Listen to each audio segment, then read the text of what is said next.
This is a circle. This is a tangent. This is a triangle. All three vertices touches the circumference of my circle. Now this angle between my tangent and this chord is equal to this angle that's inside of my triangle, inside of my circle.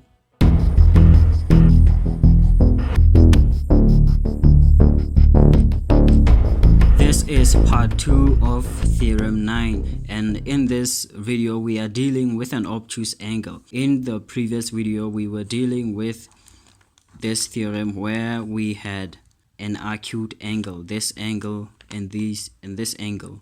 Both these angles were acute angles, so we are dealing with a diagram where we are proving an obtuse angle. So theorem 9 states that the angle between a tangent to a circle and a chord, this angle between my tangent and this chord, is equal to the angle in the alternate segment. This angle is in the alternate segment. So this is the Tan-chord theorem. We are given ABC as a tangent. ABC is a tangent. And we are required to prove that angle ABE, this obtuse angle between my tangent and my chord, is equal to angle BDE. This angle BDE, which is also an obtuse angle inside of my triangle. So in order for this theorem to work, all three vertices of your triangle need to touch the circumference of your circle. So let's prove it. Proof construction. We are going to join B with O and produce it to N. Join BO and produce to N. So we are joining B with O using a dotted line, and we are producing it to N. Now this is where we need to be super careful, because we are proving that this angle is equal to this angle, right? D, which is angle D.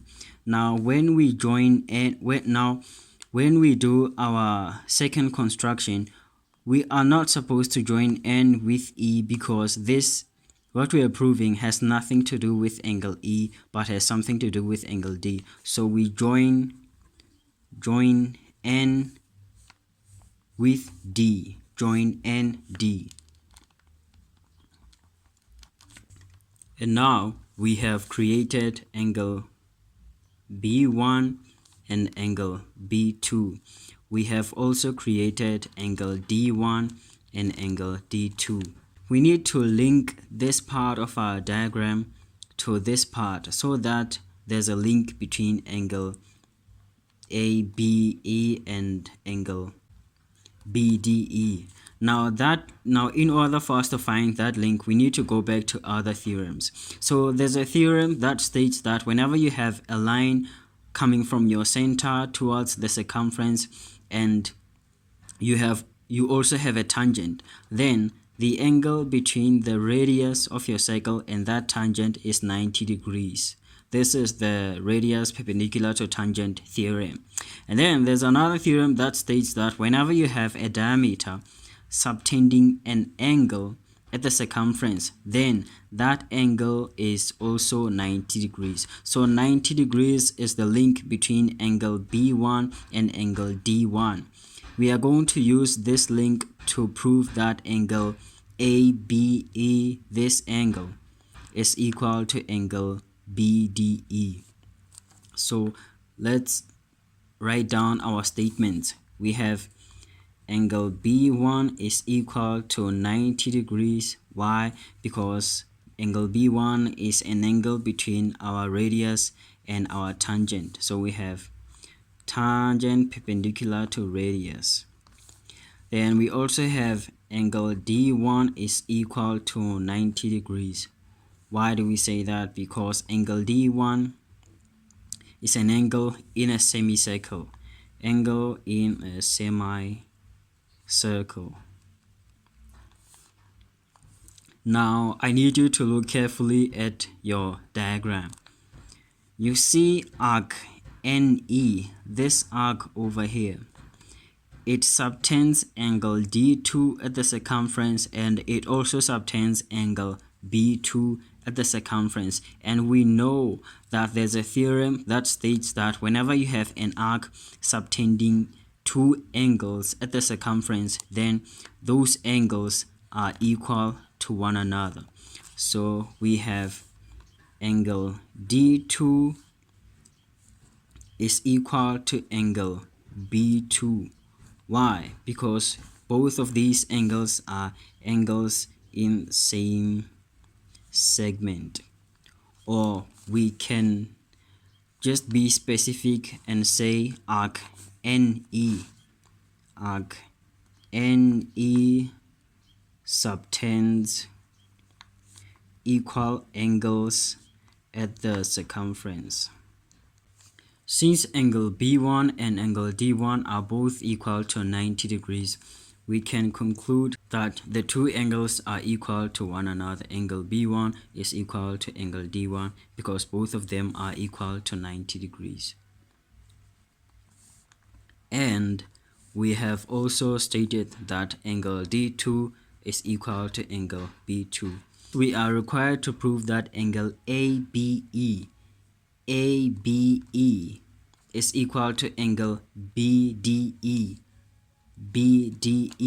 For angle ABE, this angle includes angle B1 added to angle B2. So we need to say angle B1 plus angle B2. We are writing this to get angle ABE as a whole, right? And we have defined what angle B1 is equal to, and we have also defined what angle B2 is equal to. So we can say this whole thing is equal to angle B1 is equal to angle D1, and angle B2 is equal to when you add angle D2. And now look at what we have. When you add angle B1 with angle B2, you get angle ABE. Angle ABE is equal to, when you add angle D1 with angle D2, angle D1 with angle D2, you get angle BDE. Angle BDE. Angle BDE. Therefore, we have just proved what they asked us, what we were required to prove, which is we were required to prove that the angle between a tangent to a circle and a chord, this angle between my tangent and this chord, this angle is equal to the angle in the alternate segment, this angle. So yeah, this is the end of the video. Thank you for watching. It's easy to see when you look at me. If you look closely, Mystic don't back down. Subscribe to this channel if you haven't already, so that you can get that A in mathematics. Leave a comment down below if you have a question. Mystic will make sure you get the answer. Leave a like and share this video with your friends so that we can all be good. Thank you for watching.